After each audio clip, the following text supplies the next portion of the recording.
오늘은요, 한종화 기자가 내일 열리는 한국은행 금통위 전망을 준비했습니다. 안녕하세요. 네, 안녕하세요. 네, 어서 오세요. 네, 금융시장부 한종화 기자입니다. 네, 한국은행이 말씀드린 대로 내일 금통위를 개최하는데요. 이게 금리, 기준금리 결정 문제 이거 계속해서 시장의 포커싱, 주목을 받고 있는데 오늘 한 기자가 써온 이 방송 기사 제목이 기준금리가 문제가 아니다. 이렇게 붙이셨어요? 네, 무슨 이유입니까? 기준금리 결정이 물론 중요한데요. 네. 그런데 시장 입장에서는 중요성이 떨어지는 경우가 있다. 그러니까 어떤 금통위는 예상이 잘 안 되고 어떤 네. 금통위는 예상이 되는데 예상이 되는 경우는 시장이 미리 반영을 하기 때문에 조금 덜 중요하게 여겨질 수 있다. 이런 의미에서 제목을 지었습니다. 그렇군요. 기준금리가 문제가 아니라는 거는 그런 불확실성은 별로 없는 이번 금통위일 것이다. 네. 이런 얘기고. 네. 그러면 기준금리 결정이 어느 정도 예상이 가능하다. 뭐 이런 얘기겠죠? 네. 그 연합 인포맥스가 16곳을 대상으로 한 조사에서 16명의 전문가가 모두 기준금리 동결을 전망했는데요. 네. 물론 이제 저희 조사에 포함되지 않는 전문가들이 인상을 주장하시는 분도 있지만은 네. 어쨌든 대세는 동결 전망이다 이렇게 말씀드릴 수 있습니다. 전원이 그렇게 동결 전망을 했으니까. 네. 근데 전원이 동의한다는 거는 네. 굉장히 좀 드문 일일 것 같은데 그 그렇죠. 배경도 있었을 것 같아요. 네. 일단은 정책 효과 점검이 가장 큰 이유고요. 그래서 기준금리가 제일 낮았을 때가 0.5%고 네. 지금 이제 3.5%까지 인상했습니다. 네. 네. 그런데 이제 대출을 예로 들어서 말씀드리면 변동금리 대출을 받는다고 해도 네. 그 대출 금리가 매달 변하는 것이 아니라 6개월이나 1년 정도 있다가 변하게 되는데요. 그렇죠. 그래서 지금까지 이 기준금리를 올린 거를 아직 반영하지 않은 대출들도 있다. 그래서 이게 앞으로 어떻게 반영하면서 충격이 번져 나갈지 모르기 때문에 그거를 좀 기다려 봐야 될 필요가 있다. 이런 게 하나 있고요. 예. 그다음에 이제 물가가 한국은행이 가장 중요시하는 요인인데 1월에 5.2%로 좀 높게 나오긴 했습니다. 근데 네. 한국은행이 작년에 1, 2월 달은 물가가 높게 나올 것이다 라고 네. 미리 얘기를 해놔서 예. 이게 서프라이즈라면 뭔가 하느니 조치를 취해야 될 것 같은데 아직은 예상 범위 내에 있다 이렇게 말씀드릴 수 있습니다. 그렇군요. 네. 기준금리가 이번에는 동결될 것이라고 우리 인포맥스가 조사한 모집단들은 그렇게 얘기하는 거고. 네. 한 기자에게도 사실은 그렇게 보는 가능성이 뭐 그렇게 될 가능성이 없다 이렇게 이런 얘기를 네. 하시는 건데. 네, 네. 근데 문제는 실제로 금리 시장에서 지금 채권 시장이 굉장히 요동치고 있다는 거예요. 작년 말까지 금리가 쭉 빠지다가 네. 다시 이제 연초부터 시작해서 지금까지도 계속 금리가 올라가고 있고 미국 금리도 지금 올라가고 있잖아요. 네. 금리가 상당히 불안한 상태인데 이 부분은 어떻게 반영될지 모르겠어요. 네. 지난달에 이제 저희 금융시장부 다른 기자가 여기 출연을 해서 네. 그 채권시장의 중앙은행의 말을 듣고 있지 않다 이렇게 얘기를 했었는데요. 네네. 한 달 사이에 사정이 조금 바뀌었습니다. 제가 네. 그림을 준비해 왔는데요. 네. 이제 그림을 보시면은 국고 3년 금리화하는 기준금리인데 그 2월 초까지는 기준금리 인상을 한번 그 파란 선이 올라왔는데도 불구하고 금리가 계속 내려갔습니다. 네. 시장 금리는. 그렇죠. 예. 근데 이제 지금은 금리가 반등해서 기준금리로 다시 올라왔는데요. 예.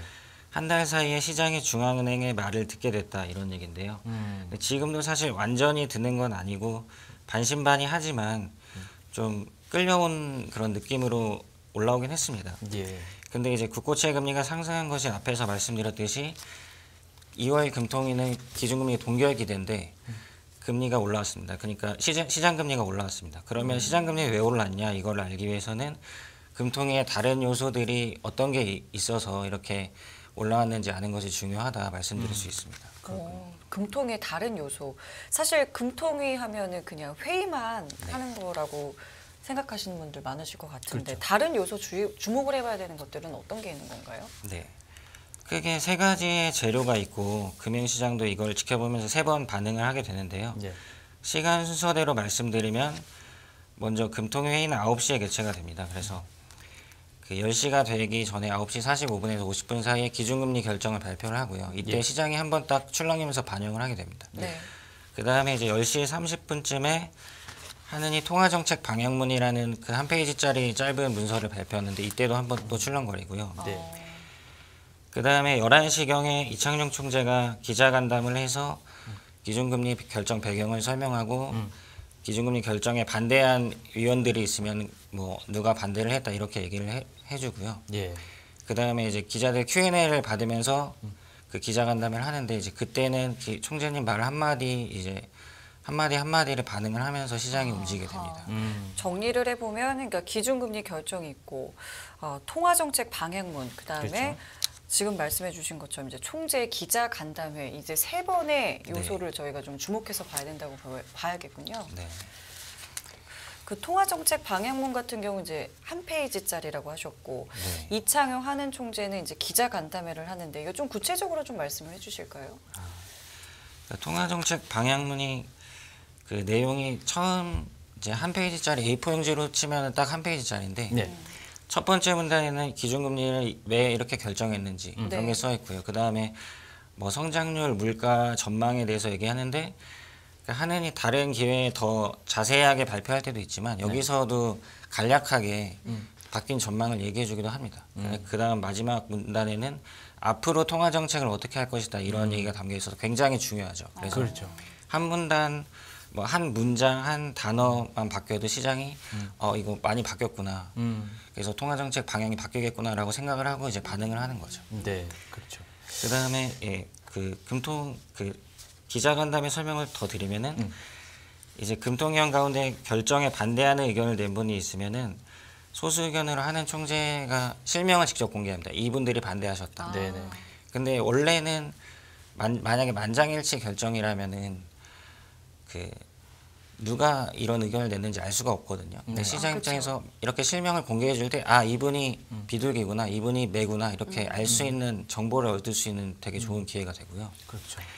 그 다음에 이제 기자들 질문할 때는 물론 당연히 총재님의 발언이시다 보니까 네.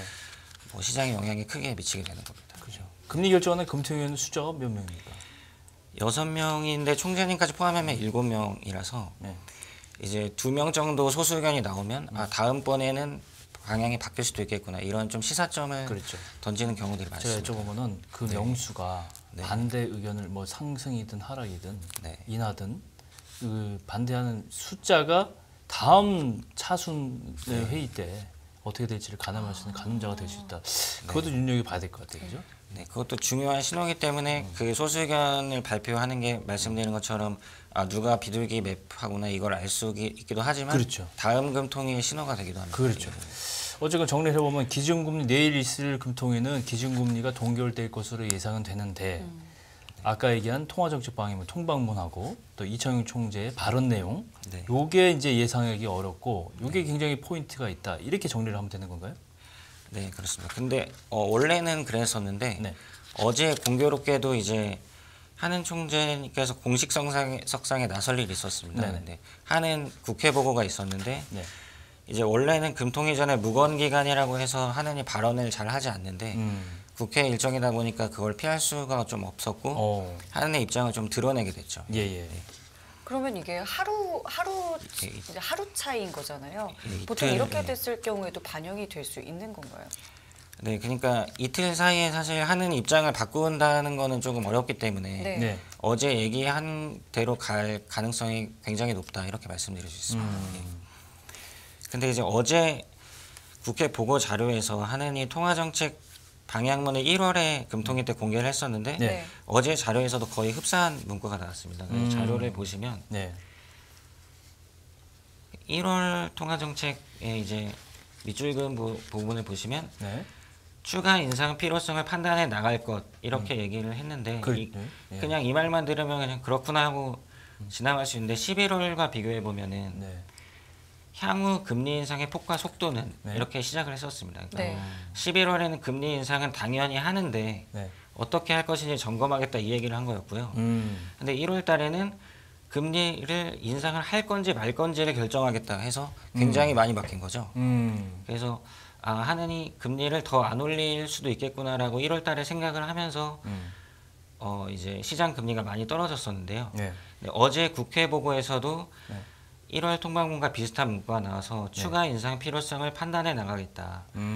그러면 1월과 의견이 그 입장이 별로 바뀌지 않았다 이렇게 볼 수 있습니다. 그래서 동결을 시사한 것이 아닌가 이렇게 생각이 됩니다. 그러니까 뭐 내일 있을 통방문 통화정책 방향에 대해서 코멘트를 뭐 미리 한 셈이다 이렇게 볼 수도 있겠네요, 그죠? 예, 그렇습니다. 예, 저 내용 말고 다른 내용은 또 없었습니까? 국회 발언. 아, 네. 그래서 저도 어제 이제 기자 간담회 금통위 수준의 Q&A 수준의 그런 발언들이 많이 나올 것 같다는 기대를 했었는데 예, 예. 총재님께서 막상 이제 내일 모레 얘기를 하겠다 이런 식으로 답변을 많이 안 하셨는데요.